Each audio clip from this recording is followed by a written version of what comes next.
Ассаламу алейкум. Валикум ассалам. Представьтесь, пожалуйста. Тангатаров Тамерлан. Атангулов Амин.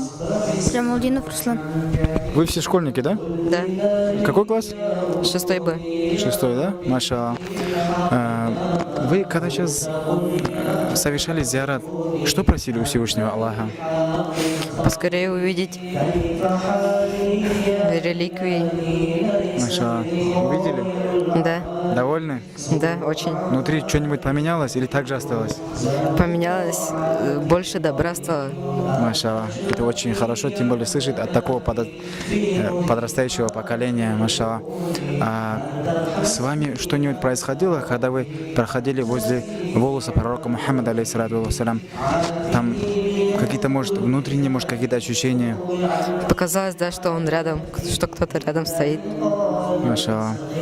Может, у вас какие-то пожелания будут для одноклассников, которые еще не были здесь?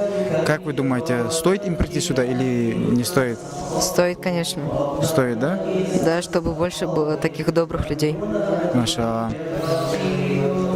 Спасибо вам, что вы пришли сюда. Пусть Аллах Та'ала примет ваш зиарат, укрепит ваш иман. Вы намаз делаете? Нет. А ты делаешь? Да. А ты намаз делаешь? Будете делать? Я учусь. Точно будете? Учусь. Машаллах. Хорошо, пусть Аллах Та'ала вам даст крепкий иман вашим родителям, здоровье вашим родителям. Пусть Аллах Та'ала воздаст вам за каждый шаг, который вы сюда шли. Ассаламу алейкум. Валикум ассалам.